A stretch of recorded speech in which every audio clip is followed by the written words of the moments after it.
गज़ल हो, ठुमरी हो, दादरा संगीत हो, अलग-अलग विद्याओं को आप जीती हैं और अपनी गायकी से बेगम अख्तर को लेकर इतनी दीवानगी, इतनी इबादत, कैसे? क्या है इसके पीछे की वजह? मेरे ख्याल में इसके दो वजह हैं। एक तो ये कि मैं अपना सौभाग्य मानती हूँ कि मेरी गुरु शांति हीरानंद जी, जो कि उनकी सबसे सीनियर स्टूडेंट और कहीं कई सालों तक उन्होंने बेगम अख्तर के साथ, देखिए संगीत की दुनिया कुछ ऐसी है कि तालीम, जैसे आप कह रही हैं, ठुमरी, दादरा, गज़ल, जो भी हो, ख़याल, एक तो होता है कि सीना बसीना जिसको कहते हैं, गुरु शिष्य परंपरा में आप बैठ के सीख रहे हैं अपने गुरु से, लेकिन उसके अलावा भी जो एक अपनी ज़िंदगी का एक अपनी पहचान उसी परंपरा से निकल के आती है।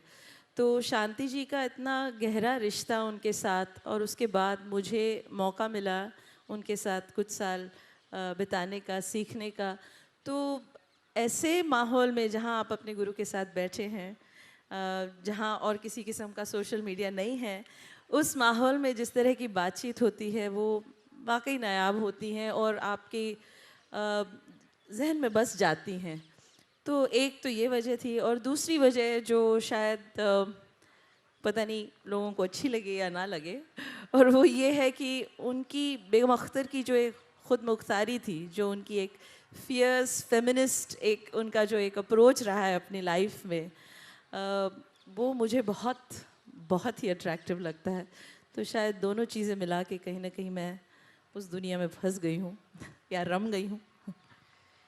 आपको बता दें कि हाल ही में किताब आई है अख्तरी सोज़ और साज़ का अफसाना, जिनके लेखक यतीन मिश्रा जी हैं, और इससे पहले नृत्यांगना सोनल मानसिंह, शहनाई के शहंशाह उस्ताद बिस्मिल्लाह खान, ठुमरी गायिका गिरिजा देवी और सुर सामग्री लता मंगेशकर पर ये चर्चित किताबें लिख चुके हैं। और अगर मैं ये कहूँ कि जो शोध परख लेखन है उसकी पराकाष्ठा हमें इनके लेखन में देखने को मिलती है, तो ये अतिशयोक्ति नहीं होगा। यतीन मिश्रा जी अयोध्या की संगीत परंपरा इतिहास पर अपने शोध के ज़रिए हमें बता चुके हैं कि किस तरह का शोध जाता है जब वो लिखते हैं। युवा पत्रकारिता पुरस्कार इन्हें मिल चुका है, भारत भूषण अग्रवाल स्मृति पुरस्कार मिल चुका है, भारतीय भाषा परिषद युवा पुरस्कारों की एक लंबी फहरिस्त है यहाँ पर मेरे पास यतीन जी। लेकिन सुर और संगीत आपके प्रमुख विषय रहे हैं, और क्यों ये आपके दिल के इतने करीब है? नमस्कार।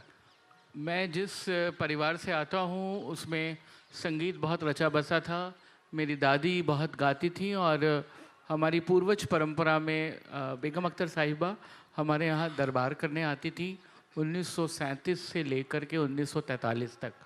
तो वो सारी स्मृतियाँ हमारे परिवार का एक अभिन्न अंग रही हैं। मैंने उन्हें सुनते हुए मैं बड़ा हुआ, और दरअसल संगीत के बगैर मैं रह नहीं सकता, कुछ ऐसा मेरा मानस है। संगीतकारों और गायिकाओं की आवाज़ों के बगैर, तो मुझे लगता है कि वो चीज़ उसने मुझे प्रेरित किया। और जो बात विद्या जी ने उठाई है वही मैंने कहने की कोशिश की है इस किताब में।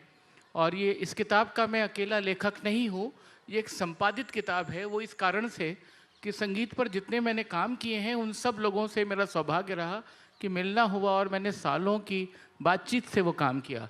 बेगम साहिबा पे जब काम करने का मन हुआ तो उनकी मृत्यु 1974 में हुई और मेरा जन्म 1977 में हुआ, तो बहुत लंबा फासला था। तो मुझे लगा कि कोई लेजिटिमेट बात आप कैसे कह सकते हैं सिवाय इसके कि आप अपनी परंपरा में ये बात जानते हैं। और ये कहना कि वो बहुत बड़ी गायिका थी, उनका दादरा और उनकी कजरी बहुत अच्छी थी, तो आप कोई सर्टिफिकेट नहीं दे रहे हैं क्योंकि वो मशहूर है बात। लेकिन सौभाग्य से इस देश में बहुत सारे बड़े विद्वान मौजूद थे। शांति जी जीवित हैं, रीता गांगुली जी हैं, अंजलि बैनर्जी, जो तीनों उनकी बहुत ही प्रमुख शिष्याएँ रहीं। उनके मुँह बोले बेटे सलीम किदवई, श्रुति साहदोलकर जिन्होंने उनको कुछ खासियत बताई थी, लता मंगेशकर जी। तो इन लोगों से मैंने अनुरोध करके लेख लिखवाए, उनके संस्मरण लिए, उनसे बातचीत की, और छोटे छोटे टीपों, इंदराज, संस्मरणों में बेगम अख्तर को पिरोने की कोशिश की। और बेगम अख्तर के लिए इनकी गुरु का एक मशहूर वाक़या बताता हूँ कि जब उनको उनके पति देखने आए जिनसे उनकी बाद में शादी हुई, तो उस ज़माने में वो बहुत बड़े घर की लड़की थी, शांति हीरानंद, तो उन्हें ये शर्त रखी कि मुझे लड़के से बात करनी है और अगर मेरी शर्त मान लेगा तो मैं शादी के लिए हाँ करूँगी। तो शांति जी बताती हैं कि उन्होंने अपने होने वाले पति को देखा भी नहीं। उन्होंने कहा कि मैं अम्मी को बहुत चाहती हूँ, अम्मी मतलब बेगम अख्तर, मेरा ये मायका है, मुझे अम्मी न छुड़ाएं, अगर बेगम अख्तर से मेरी तालीम जारी रही तो ही मैं हाँ करूँगी शादी के लिए।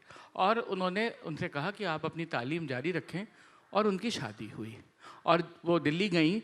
और जब जब वो बुलाती थी, वो उनके पति उनको अपनी नौकरी से छोड़ करके उन्हें अर्ली 60s 50s में उनको ले के आते थे।